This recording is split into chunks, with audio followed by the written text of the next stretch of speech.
इन पिछले 11 वर्षों में भारत में डिजिटल टेक्नोलॉजीज बहुत तेज़ी से फैली है, नई टेक्नोलॉजी डेवलप हुई है और टेक्नोलॉजी के कारण देश की एक नई पहचान भी बनी है।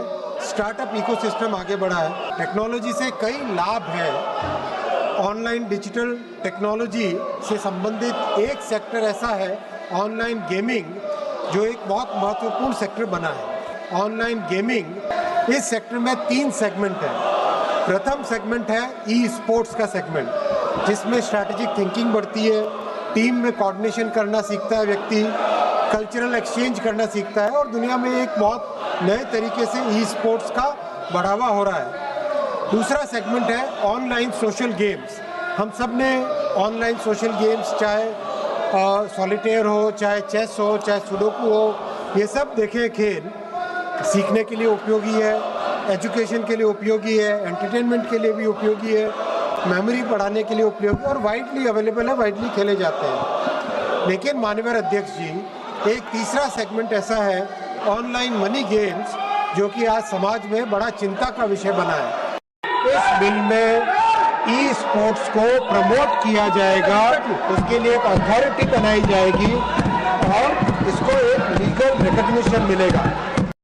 ऑनलाइन सोशल गेम्स हम सबके जीवन में है, सॉलिटेयर है, चेस है, सुडोकू है, रिक्रिएशन के लिए खेला जाता है, एजुकेशन के लिए खेला जाता है, मेमोरी ट्रेनिंग के लिए खेला जाता है। इस बिल में ऑनलाइन सोशल गेम्स को प्रमोट किया जाएगा, इनकरेज किया जाएगा, अथॉरिटी बना के। ऑनलाइन गेमिंग की पूरी दुनिया के 2/3 सेगमेंट को इस बिल में प्रमोट किया जा रहा है।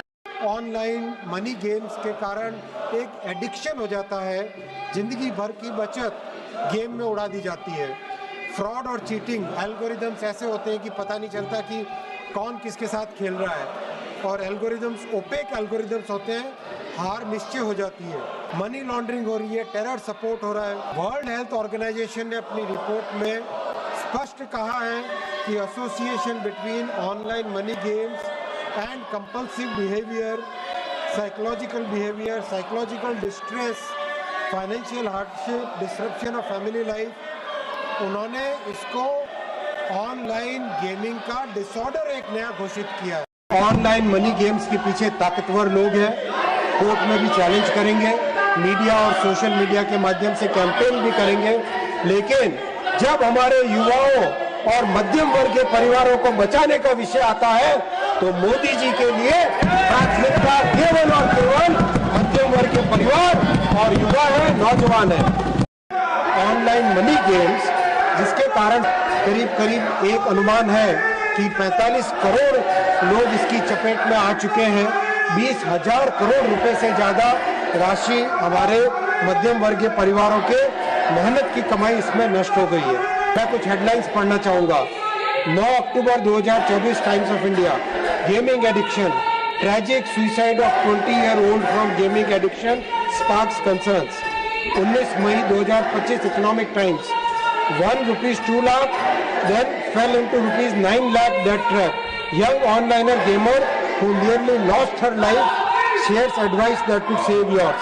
Siliguri Times, youth commit suicide in Siliguri due to debt. Telangana News, Cree of family die by suicide after son incurs ₹30 lakh debt in online gambling. News meter, online betting, 24 people die by suicide in Telangana. Actors, social influencers fuel the crisis. India Today, Sikkim man dies by suicide in Gyal Singh, suicide note points to। एक के बाद एक माननीय उपसभापति महोदय, news में लगातार इसमें छपा है। NDTV 21 December 2024, man loses mother's cancer treatment fund to online games and dies by suicide. जब समाज के बारे में और सरकार के रेवेन्यू के बारे में चिंता करनी होती है, इन दोनों के बीच में माननीय प्रधानमंत्री श्री नरेंद्र मोदी जी ने हमेशा मध्यम वर्ग के परिवार को ही चुना है, हमेशा समाज के बेनिफिट को ही चुना है, कभी इसमें कॉम्प्रोमाइज नहीं किया है। इस बिल में भी प्राथमिकता दी गई है समाज के कल्याण को और समाज में जो बहुत एक बड़ी बुराई आ रही है उससे बचने के लिए ये बिल लाया गया।